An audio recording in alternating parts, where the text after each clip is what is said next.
matin à tous et bien content d'être ici pour continuer notre étude dans le livre des Hébreux. Si vous vous rappelez, nous allons continuer maintenant, nous sommes au chapitre 3. Comme on a dit, on n'est pas certain qui a écrit l'épître exactement, mais nous savons que c'était quelqu'un, un croyant juif qui était bien éduqué parce que là, à travers les images qu'il emploie, la terminologie et les citations directes de la Bible de l'Ancien Testament servent à bâtir ses arguments. Bien, si on n'est pas familier avec le contexte, on a besoin de lire un peu plus, mais on va voir un peu plus justement ce matin la suite de ça. Bien, en fait, on sait qu'il écrit à un groupe de croyants juifs qui ont été persécutés pour leur foi et qui sont, suite à ça, devenus stagnants dans leur marche spirituelle. Selon l'auteur, c'est comme s'il disait, vous devriez être rendu beaucoup plus loin. Vous devriez avoir besoin de viande, mais vous avez encore besoin de lait. Vous en êtes toujours au lait. Bien, il y en a qui vont dire, bien, c'est pas grave si on grandit pas, c'est pas si grave que ça. Mais l'auteur ici nous dit que c'est très important. Parce que ça se peut que si on continue comme ça, que notre cœur s'endurcisse envers la révélation des choses de Dieu. Donc, en négligeant leur marche spirituelle et de gardant le péché en eux, à un moment donné, ils voulaient peut-être même quitter leur foi en Jésus. Et on voit ici que l'auteur dit, faites pas ça, on a quelque chose de magnifique ici. Et si vous vous rappelez, les 4 terres dans Matthieu 16, ça représente 4 différents types de cœurs qui reçoivent la parole. C'est toute une étude, on n'ira pas en profondeur là-dedans ce matin, mais on va regarder la deuxième terre qui est décrite comme étant un endroit pierreux. Et on voit que tout de suite, lorsque l'Évangile arrive, il y a beaucoup de joie, les gens sont en feu, mais quand les persécutions arrivent, quand les tensions arrivent, quand les difficultés arrivent, bien, la foi s'en va et meurt finalement. Pourquoi? Jésus nous l'a dit dans Matthieu 13, verset 20. Celui qui a reçu la semence dans les endroits pierreux, c'est lui qui entend la parole et la reçoit aussitôt avec joie. Mais il n'y a pas de racine en lui-même. Il croit pour un temps, mais dès que survient une tribulation ou une persécution à cause de la parole, il y trouve une occasion de chute. Donc on voit qu'ici que l'auteur est en train de vouloir donner au peuple une fondation. Pourquoi on croit? Et pourquoi Jésus est si important dans notre foi, dans notre croyance, avec tout ce qu'il a accompli pour nous et comment nous allons répondre en adorant en retour. Donc, c'est pas un livre le plus facile à lire, le livre des Hébreux, mais c'est un livre très important à lire. Si jamais vous êtes découragé, vous avez besoin d'une bonne théologie et des applications pratiques, bien, Hébreux est un bon livre à lire. La première étude, on a regardé la suprématie du Messie. Et ici, l'auteur parlait des origines divines de Jésus, qu'il était la révélation finale de Dieu et qu'il était finalement, bien sûr, supérieur aux anges. Et que maintenant, Dieu a parlé à travers son Fils et que c'est lui qu'on devrait écouter. Et il dit aussi qu'il était supérieur aux anges, comme on vient de dire. Pourquoi? Bien, c'est pas parce que les gens adoraient les anges ou quoi que ce soit, mais c'est une argumentation appelée en hébreu Kal va Chomer. Que pouvez-vous dire ça avec moi? Kal va Chomer. OK. Ça veut dire, si le point A est vrai, combien plus encore le point B est vrai? Jésus utilise souvent cela. Par exemple, Matthieu 6, verset 26. Et votre Père céleste nourrit les oiseaux. Ne valez-vous pas plus, beaucoup plus qu'eux? Donc, c'est un argument qui était beaucoup utilisé. Ou quand Jésus dit, si donc vous êtes méchants comme vous l'êtes, vous savez donner de bonnes choses avec vos enfants, encore plus Dieu va donner de bonnes choses à ses enfants. Donc, c'est vraiment un appel à obéir, à écouter, à étudier la révélation de Dieu. Donc, la question se pose pour nous aussi, est-ce qu'on porte attention vraiment à ce que Jésus nous a amené comme révélation? Est-ce qu'on l'écoute? Dans le chapitre 2 d'Hébreux, on a vu que l'auteur a passé des origines divines de Jésus à l'incarnation du Messie. Comment le Messie est venu vers nous en chair. C'est pas quelque chose de très loin, un être très loin. Il peut nous comprendre. Hébreux 2,18 dit qu'il peut nous secourir. Pardon, il peut secourir ceux qui sont tentés, ayant été lui-même tentés en toutes choses et ayant gardé l'obéissance. Donc, c'est un Dieu pratique, un Dieu qui nous dit comment l'approcher. Ce matin, on va regarder le chapitre 3, où l'auteur parle du statut maintenant de Jésus par rapport au ciel ou la terre. Et maintenant, il va amener l'image de l'exemple de vivre en obéissance à Dieu. En d'autres mots, c'est important de savoir quoi croire ou qui croire. Mais maintenant, la conversation va vers comment nous vivons les choses que nous entendons. Qu'est-ce que nous faisons avec ça? Vous savez, c'est facile pour quelqu'un de dire « Je crois en Dieu ».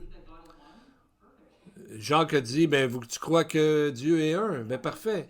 Les démons aussi croient que Dieu est vrai et ils tremblent. Donc, c'est la différence entre connaître Dieu de la tête ou juste comme ça à travers des études ou quoi, mais qui ne change rien dans nos vies. Alors que ce que l'auteur veut nous dire, comme beaucoup d'auteurs dans la Bible, c'est qu'est-ce que ça a comme implication directe dans notre vie. Vous savez, j'aime beaucoup étudier quand on parle du langage du corps. Comment on peut dire que quelqu'un il est inconfortable, il est bien confiant, il n'est pas sécure. Donc, on pourrait dire que l'auteur des Hébreux, il est en train de nous dire qu'est-ce que on dit, qu'est-ce que ça représente dans notre vie, qu'est-ce qui est la condition de notre cœur devant Dieu. Donc, c'est ce que l'auteur ici veut nous lancer un peu le défi de, on peut bien dire bien des choses, mais quel est l'impact réel dans notre vie? Donc, l'exemple parfait est Jésus qui a vécu dans un corps de chair, un corps humain, sans jamais désobéir, parce que Jésus était bien sûr parfait.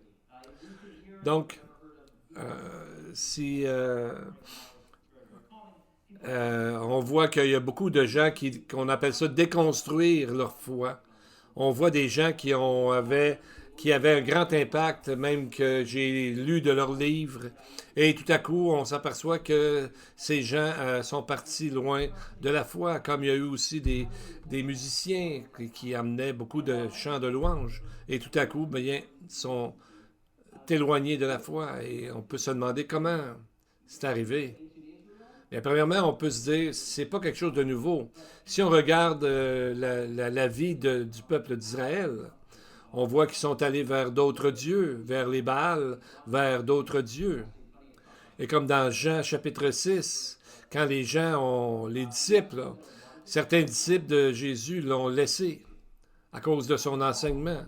Et au temps de Paul il parle que Hyménée et Alexandre qui ont fait naufrage par rapport à la foi. Alors, quelle est la solution?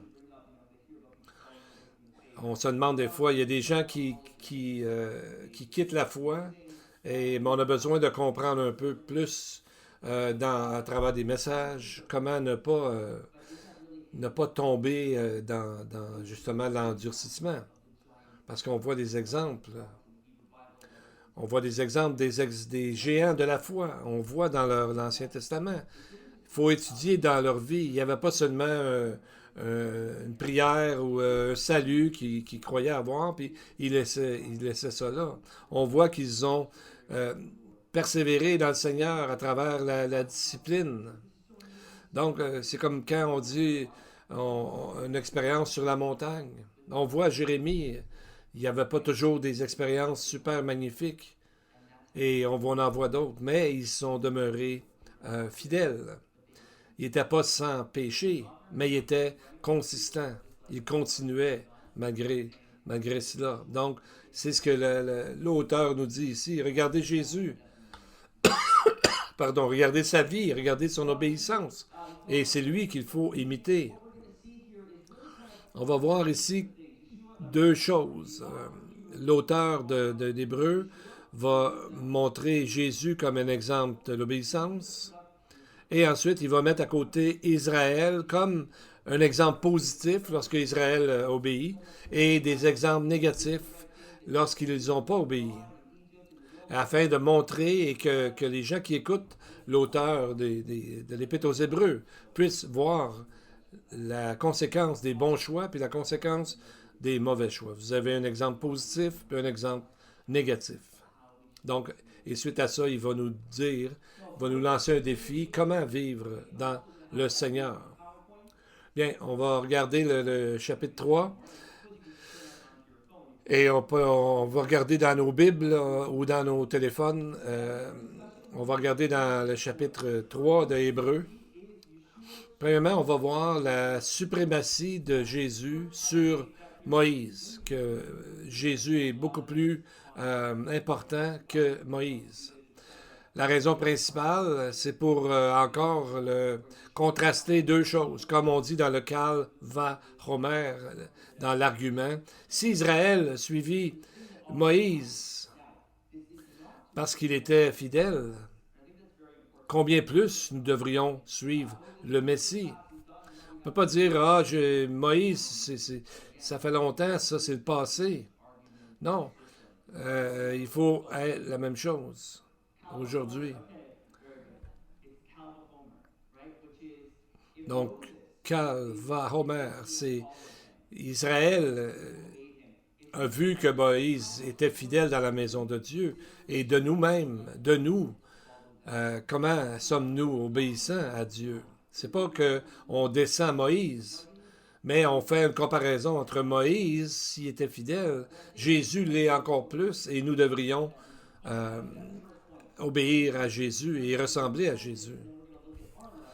Donc ensuite, on regarde notre vie à nous. C'est un peu le but de l'auteur aux Hébreux. La deuxième chose, c'est l'exemple d'Israël. Encore, c'est facile de dire, Israël, il était comme ça, eux autres. Comment ont-ils pu être aussi désobéissants envers Dieu? Mais, comme nous aujourd'hui, ils ont été témoins des miracles de Dieu. Ils croyaient que Dieu existait. Ils étaient dans une communauté de gens qui croyaient que Dieu existait. Mais leurs actions ont montré que leur cœur était dans la désobéissance et dans la non-croyance. Donc, c'est leur exemple de la vie d'Israël, dans leur bon côté, leur mauvais côté. Leur mauvais côté doit servir d'avertissement pour nous afin que nous ne fassions pas la même chose. La solution, bien, nous avons une solution qui est là pour nous parler d'un cœur dur. On va apprendre ça plus tard. Et ça a rapport avec notre marche dans l'obéissance. Verset 1, chapitre 3. C'est pourquoi, frères, qui avaient part à la vocation céleste, considérez l'apôtre et le souverain sacrificateur de la foi que nous professons. Donc, quand on a des versets qui commencent comme « c'est pourquoi », ça veut dire que c'est la conclusion d'un point qui était précédent.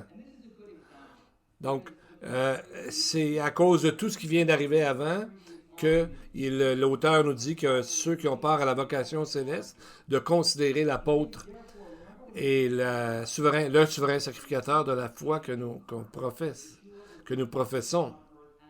Donc, l'idée, c'est que d'être obéissant, comme Jésus a été obéissant alors qu'il était sur la terre. On voit dans le jardin de Gethsémani que Jésus a accompli parfaitement la volonté de Dieu. Et c'est pour ça qu'il appelle, il dit qui avaient part à la vocation céleste. On voit que l'auteur des Hébreux nous parle que sommes participants de Christ, verset 14, chapitre 3, et avoir part au Saint-Esprit, chapitre 6, verset 4. Donc, c'est un participant actif. Ça, c'est notre statut dans le Seigneur. Et le fait d'avoir part au Saint-Esprit ou de participant, c'est un appel à l'action. C'est pas juste de savoir qu'on est un enfant de Dieu. Et comment sommes-nous actifs dans la croissance et pour aider à construire le royaume de Dieu? Comment on fait ça à travers notre vie? Bien, l'auteur nous dit, regardez à Jésus. Bien, on vient de parler de Jésus, c'est pas juste quelque chose de regarder comme ça. Le texte nous montre que c'est plus s'approcher pour examiner, comme dans Acte 7.31, ou de prendre garde, qui est utilisé 14 fois dans le Nouveau Testament. C'est un peu comme quand Moïse a vu l'arbre, le buisson ardent, il ne s'est pas sauvé ou il n'a pas juste dit « Ah, c'est pas bien grave, ça prend tout le temps en feu, les arbres comme ça. » Il a examiné, il s'est approché pour examiner, pour avoir une meilleure idée. Donc, Dieu a une révélation progressive, mais il veut qu'on étudie, qu'on cherche. Je ne sais pas si vous avez déjà... vous savez, quand on ne porte pas vraiment attention à quelque chose, comme quand on s'en va au gymnase, par exemple, on ne fait pas attention vraiment à la route parce qu'on la prend tellement souvent. Et ça arrive qu'on est distrait puis on manque notre sortie. Mais je vous dis que quand je suis retourné, j'ai fait plus attention où j'allais pour pas encore prendre la mauvaise sortie. Donc, c'est exactement la même chose que l'auteur aux Hébreux nous dit, c'est d'examiner Jésus en tant que modèle. Parce que s'il y a quelque chose qui n'a pas marché dans la manière qu'on le suit, bien, il faut regarder à notre manière et non pas à cause que lui, il y aurait une faute dans ce qu'il nous montrerait, mais c'est nous qui sommes distraits ou qui regardons ailleurs. Bien. Pardon, Jésus, on le décrit comme un souverain sacrificateur et un apôtre. C'est des titres bien importants dans le reste du livre, surtout celui de souverain sacrificateur. Apôtre veut dire quelqu'un qui nous a été envoyé. Pardon. Il y a plusieurs apôtres qui ont été envoyés, mais un seul souverain sacrificateur. Donc, un peu comme Jésus avait je m'excuse, avait deux ministères. Alors, il était la révélation de Dieu à l'humanité en tant qu'apôtre, et il était le représentant de l'humanité envers Dieu, le souverain sacrificateur. Donc, on voit que Moïse est aussi appelé un apôtre dans Exode 3, verset 10. Si jamais on compare Jésus au Messie, bien on voit que le Messie est plus grand que le premier racheteur. On pourrait dire que Moïse est le premier qui a racheté le peuple. Et l'exemple de ça, c'est que Jésus, lui, a racheté le peuple de façon spirituelle et pour l'éternité. Et vous savez que, comme le Pharaon tuait tous les jeunes garçons, Moïse a été dans le désert pendant 40 jours, comme Jésus a passé dans la tentation dans le désert 40 jours. Moïse a reçu la Torah sur le mont Sinaï et Jésus, lui, a donné le sermon sur la montagne pour parler au sujet de la circoncision du cœur. De même que Moïse est obligé de se sauver qu'en Égypte, Jésus, quand il était un enfant, est allé en Égypte pour se cacher d'Hérode. Pardon, Moïse a amené une rédemption physique durant la Pâque, mais Jésus amène une rédemption spirituelle et éternelle. Bien souvent, une objection des Juifs pour que Jésus est le Messie, ils vont dire, bien, à nul endroit, on voit que le Messie va venir 2 fois. Mais même si on regarde les commentaires de Juifs, on voit que basé sur le modèle de Moïse, l'argument que le Messie lui-même va venir 2 fois est fait dans plusieurs écrits rabbiniques. Comme Moïse est apparu en Égypte, il a quitté pour une période de temps et est revenu, alors ils font l'argument que le Messie va apparaître, il sera enlevé pour une période de temps et il reviendra. Donc on a encore le même modèle, même 2023 ans après. Dans le passage, on voit que Moïse, on dit de lui qu'il était fidèle, comme le fut Moïse dans toute sa maison. Donc on parle de Moïse qui était fidèle dans toute la maison. Le mot fidèle, ça ne veut pas dire nécessairement qu'il était plein de foi, malgré que c'est sûr qu'il mettait sa foi en action, mais le plutôt qu'il démontrait sa foi à travers son obéissance. Donc, selon l'appel qu'il a été sur lui, même quand c'était difficile. Donc, la phrase « fidèle dans toute sa maison », c'est presque une citation directe de Nombre 12, à savoir qu'il était un des temps les plus décourageants pour Moïse à un certain moment donné. Parce que non seulement Moïse a été souvent rejeté par Israël, mais même par son frère et sa sœur, par Myriam et Aaron. Nombre 12, verset 2. Ils ont dit, est-ce que c'est seulement par Moïse que l'Éternel parle? N'est-ce pas par nous aussi qu'il parle? Et c'est là que Dieu a identifié Moïse en tant que quelqu'un de fidèle. Et il a dit de lui, versets 7 et 8, chapitre 12 de Nombre, « Il n'en est pas ainsi de mon serviteur Moïse. Il est fidèle dans toute ma maison. Je lui parle bouche à bouche, en voulant dire directement. » Qu'est-ce que Moïse dit quand Dieu l'appelle? Non, c'est pas moi. Je veux pas aller voir Pharaon. Mais je veux pas y aller. Je fais plus partie de la communauté en Égypte. Je me rappelle même plus exactement de la langue comme il faut. Mais on voit qu'il n'était pas confortable d'y aller. Mais à chaque fois, Dieu lui dit, je vais être avec toi. Et il lui donne ici le plus grand des exemples de la fidélité. C'est de s'humilier soi-même. Quand Dieu vous appelle, il faut y aller. Même si on ne connaît pas tous les détails, Dieu va être avec nous. On voit qu'il parlait directement. Qu'est-ce qui était différent de Moïse, de tout le monde? C'est qu'il parlait directement à Dieu. Une communication directe avec Dieu. Donc, c'est comme une comparaison, comme Jésus est fidèle, beaucoup plus que Moïse a été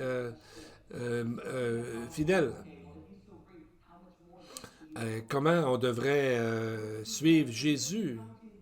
Le verset 3 dit « Car il a été jugé digne d'une gloire d'autant supérieure à celle de Moïse que celui qui a construit une maison a plus d'honneur que la maison même. » Donc, c'est pour dire que même si Moïse était un exemple de fidélité, que Jésus l'est encore beaucoup, beaucoup plus que Moïse. Il y a un rabbin qui a écrit au sujet de Jésus, il l'a fait égal en gloire au glorieux saint. Bon, c'est pas un texte biblique, mais on voit l'idée qu'ils ont compris que le Messie était au-dessus de Moïse en toutes sortes de points. Donc, on voit que Moïse fait partie de la maison, mais ce n'est pas lui qui a construit la maison. Donc, j'aime beaucoup l'image de construire la maison, parce que dans Éphésiens, on parle de la pierre angulaire, qui vient d'un texte dans Psaume 118, qui vient que le pierre angulaire sera rejeté, mais c'est sur cette pierre que nous construisons. Rappelez-vous que la terre qui n'avait pas de fondation, ben nous avons une fondation dans le Seigneur. Et c'est pour ça que l'auteur dit, ne regardez pas ailleurs à d'autres que Jésus, qui est l'ultime prophète, l'ultime souverain sacrificateur, etc. Maintenant, le verset 4, ça dépend des traductions. Des fois, il y en a qui sont différentes, mais c'est comme une citation, comme chaque maison est construite par quelqu'un, mais celui qui a construit toute chose, c'est Dieu. Donc encore, on voit que le statut suprême de Jésus, celui qui construit, c'est Dieu. Donc on voit un lien direct avec le fait que Jésus est Dieu. Et verset 5, lorsqu'il compare les anges avec Dieu, mais il dit, c'est comme d'un autre côté telle chose, d'un autre côté telle chose, d'un autre côté Moïse est telle chose, mais d'autre côté, Jésus est comme ça, donc beaucoup plus. Donc on voit que Moïse a été fidèle dans toute la maison comme serviteur pour rendre témoignage de ce qui devait être annoncé. Et ici, c'est pas... Moïse était dans la maison. Et quelle est la maison? C'est la maison de la communauté. Ça représente la communauté de Dieu. Et où est Jésus? Bien, dans l'autre. Mais Christ, l'est fidèle, comme fils sur sa maison. Verset 6.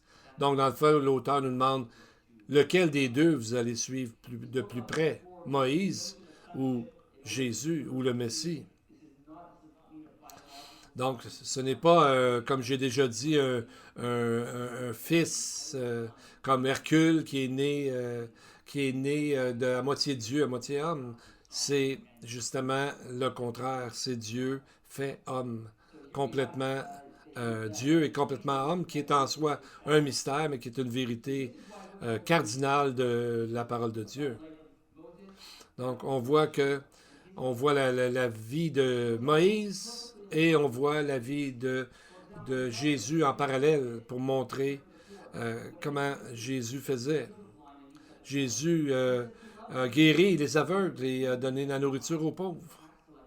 Il a même passé du temps avec des gens qui étaient rejetés, comme ceux qui faisaient les taxes, les percepteurs d'impôts, comme Matthieu. Et Jésus nous a dit d'aimer nos ennemis. Et qu'est-ce qu'il a dit sur la croix? Père, pardonne-leur. Donc on le voit dans Philippiens 2, qui s'est humilié lui-même, se rendant obéissant jusqu'à la mort, et même jusqu'à la mort de la croix.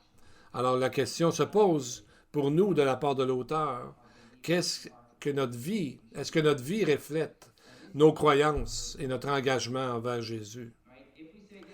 Si on dit oui, je crois, hein, bien, si nos actes ne suivent pas, ben, l'auteur dit, vous êtes en danger de vous en aller loin de la parole de Dieu.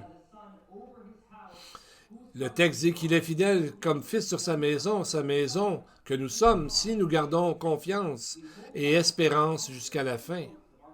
Donc, le texte dit si nous gardons confiance et espérance jusqu'à la fin. C'est à cause du si, il y a des gens qui pensent, est-ce qu'on peut perdre notre salut? On fait partie de la communauté de l'Assemblée de Dieu si nous gardons confiance et espérons en lui jusqu'à la fin. Pardon. Qu'est-ce que ça veut dire le si nous gardons confiance? Bien, on peut se poser la question, est-ce que je peux perdre notre salut? Il y a eu beaucoup de choses qui s'écrivent là-dessus. On pense, ben, les gens pensent lorsqu'ils se posent la question, si je pêche trop souvent, est-ce que ça peut m'arriver de perdre mon salut? Ou est-ce que c'est en rapport avec un péché précis qui n'arrête pas, par exemple, dans ma vie? Bien, premièrement, les Écritures n'enseignent pas que si on fait un péché spécifique ou un certain amas de péché de foi, si on en fait trop souvent, comme si on dit 200 fois plus une, t'es mort. Non, c'est pas comme ça que ça fonctionne. Le salut, il n'y a rien dans le salut qui nous dit que si on était scellé par l'Esprit, qu'on peut être enlevé. enlevé de notre salut, on peut être perdu. Non. Si on vit dans le péché, on va être jugé physiquement, on peut être sorti de notre communauté, comme on voit dans 1 Corinthiens 5:5, où on va perdre des couronnes, des récompenses. 1 Corinthiens 3:15. Mais il n'y a aucune indication que quelqu'un peut perdre son salut. Paul dit, est-ce que les anges, les dominations, quoi que ce soit, peut nous séparer de Dieu? Rien. Absolument rien ne peut nous séparer de Dieu. Et que rien ne peut enlever des croyants de sa main. Jean 10, verset 27. Donc, c'est pas tellement qu'on a quelque chose et qu'on peut le perdre.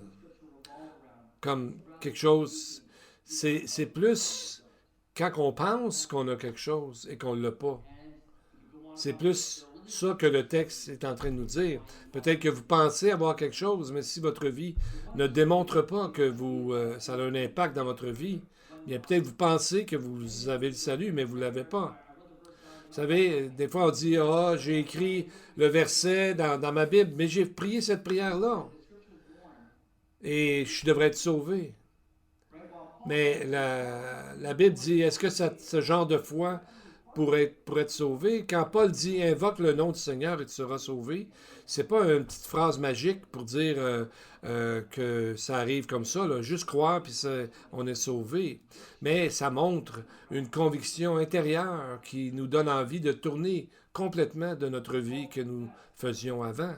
Donc, c'est une confession profonde. Donc, s'il y a un danger que les gens, on leur fait juste prier une prière et on dit de quitter le péché, mais il n'y a pas de fruit, il n'y a pas rien, parce que peut-être que la personne n'avait pas, au départ, eu une vraie repentance et une vraie relation avec Dieu. Jacques a dit, à quoi sert à quelqu'un de dire qu'il y a le genre de foi-là, mais qu'il n'y a pas d'œuvre? Ce genre de foi peut-elle le sauver? Jacques 2,14. Jésus a dit, Matthieu 7,20, vous les reconnaîtrez par leurs fruits. Jésus a dit aussi, Matthieu 7,22, beaucoup vont me dire dans ce jour-là, Seigneur, on a prophétisé en ton nom, on a chassé les démons, on a fait beaucoup de miracles en ton nom. Jésus lui dit, va leur dire, je ne vous ai jamais connus. Donc, les autres, ils parlent des œuvres qu'ils ont faites. Ils ont fait telle chose en son nom. Mais Jésus, lui, leur répondra, je ne vous ai jamais connus. Éloignez-vous de moi, vous qui commettez le mal. Donc, comment on va garder ça en équilibre? D'être sauvé et de marcher dans la grâce, dans l'obéissance avec Dieu. Et c'est ce que l'auteur des Hébreux nous dit de faire, de regarder afin de ne pas s'en aller tranquillement jusqu'à ce que notre cœur s'endurcisse et qu'on finisse par abandonner la foi. Donc, l'Épître aux Hébreux nous dit, si nous gardons confiance et espérance jusqu'à la fin, nous faisons partie de la maison du Messie. Mais, meilleure façon de lire ça, c'est que quand on tient jusqu'à la fin, c'est l'évidence qu'il y avait une réalité présente dans votre vie. Ce qui veut dire, si vous êtes vraiment dans la foi, même si vous êtes parti un bout de temps, vous êtes d'aller revenir à la foi parce qu'il y a quelque chose de vrai qui est arrivé. Comme Jésus a dit, Jean 8, 31, « Si vous demeurez dans ma parole, vous êtes vraiment mes disciples. » Mais le verbe de demeurer dans la parole, ça veut dire de rester proche.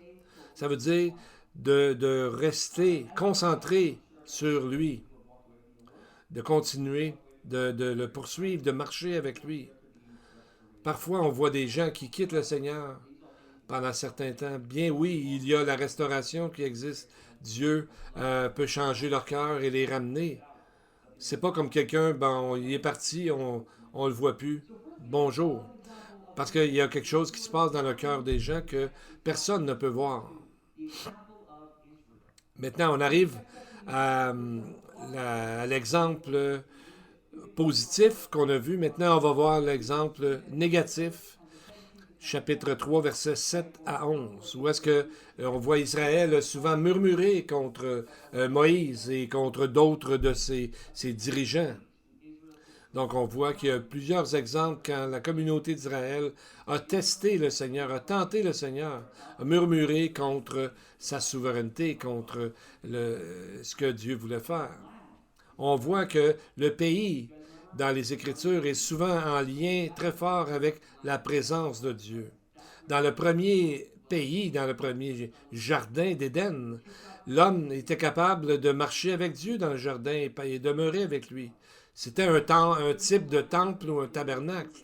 Mais après que le péché soit arrivé et ils ont été envoyés du jardin, la question est comment ils vont revenir? Comment vont-ils revenir? Bien, on voit dans l'histoire de la suite du peuple, c'est qu'ils ont envoyé des espions. Et on voit qu'ils ont demandé des questions spécifiques quand ils sont allés voir le pays de la terre promise. De voir si c'était le peuple était nombreux et fort, s'il y avait des villes fortifiées et protégées.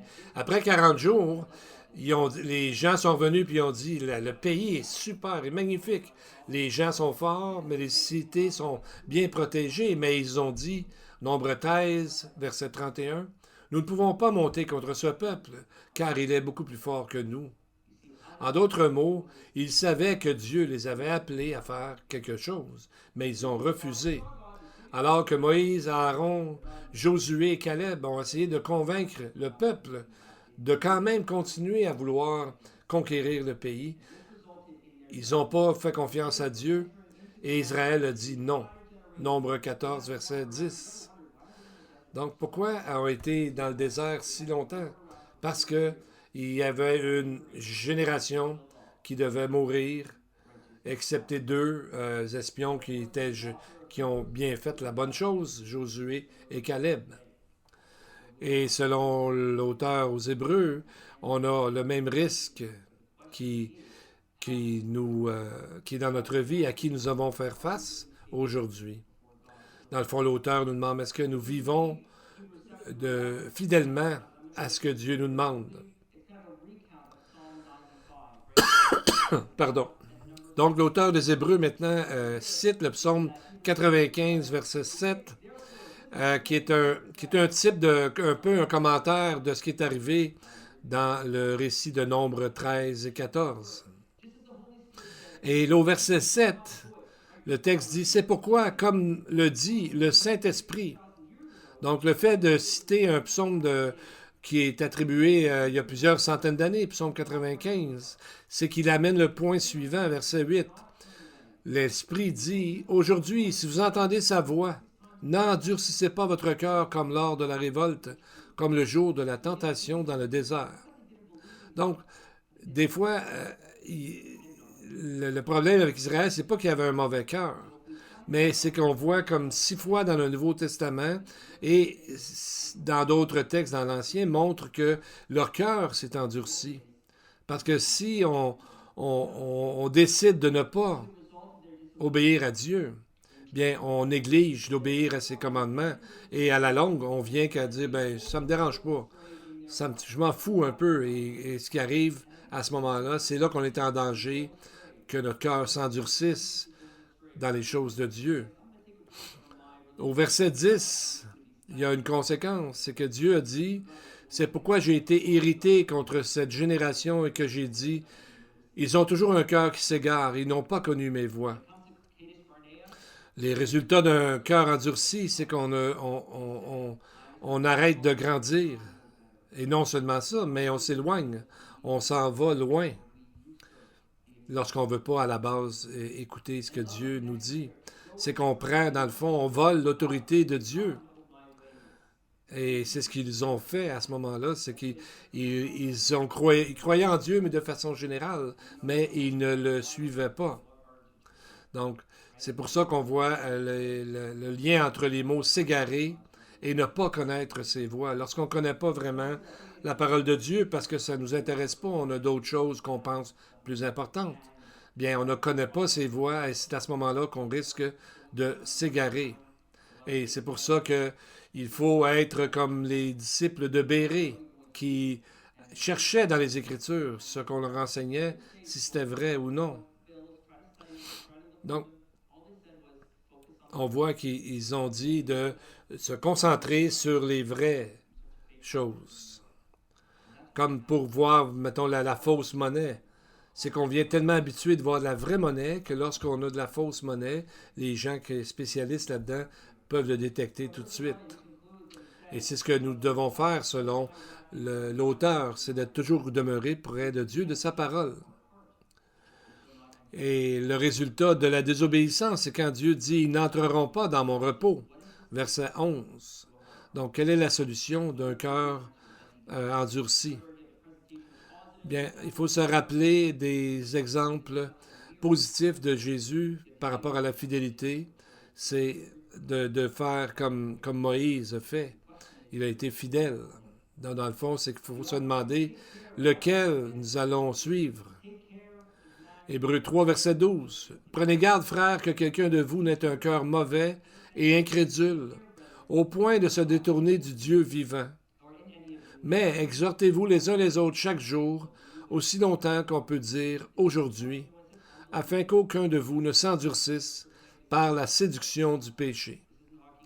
Donc, ce terme ne parle pas de douter, mais de voir que même si on ne comprend pas tout, de s'approcher, de faire attention, d'en faire notre priorité, de ne pas laisser notre cœur devenir infidèle, dans le sens de s'en aller loin, de ne pas prendre ça au sérieux et de se retrouver loin de Dieu avec beaucoup de problèmes.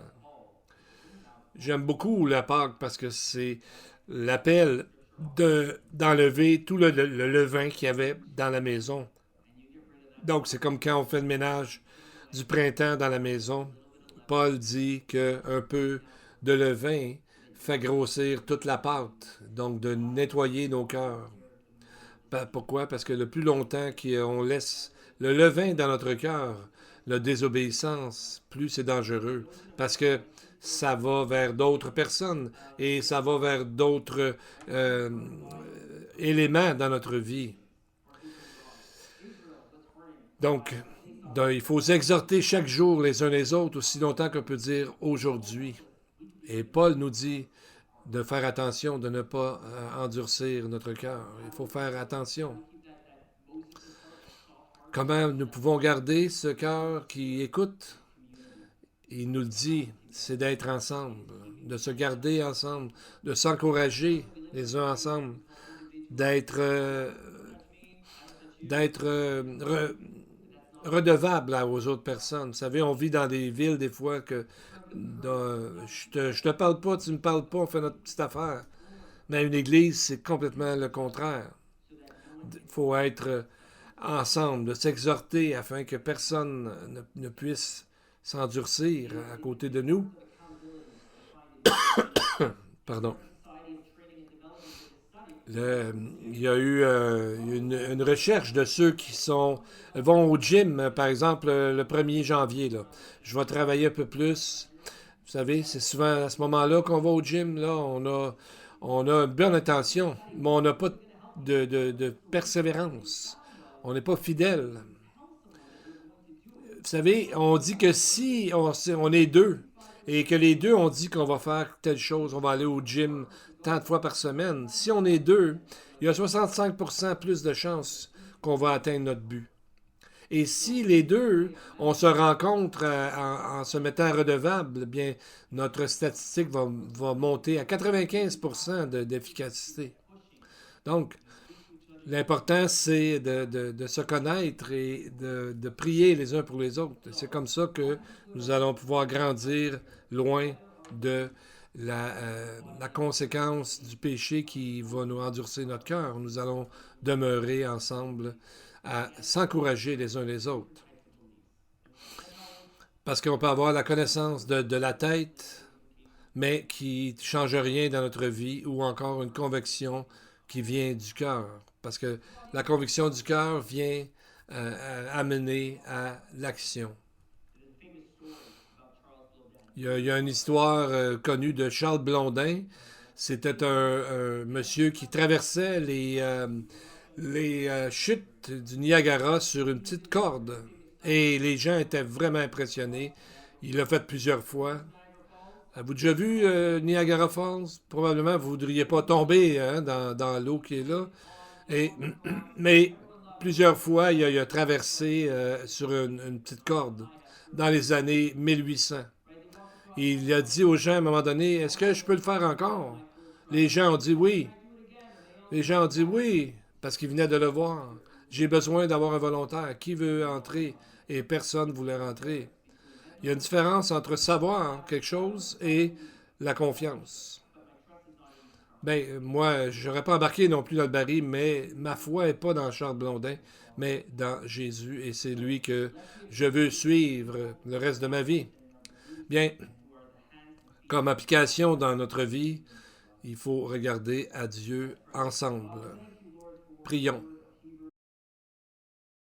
Father, thank you, Lord, for the word of Hebrews. Thank you for the warning, Lord, of a hard heart.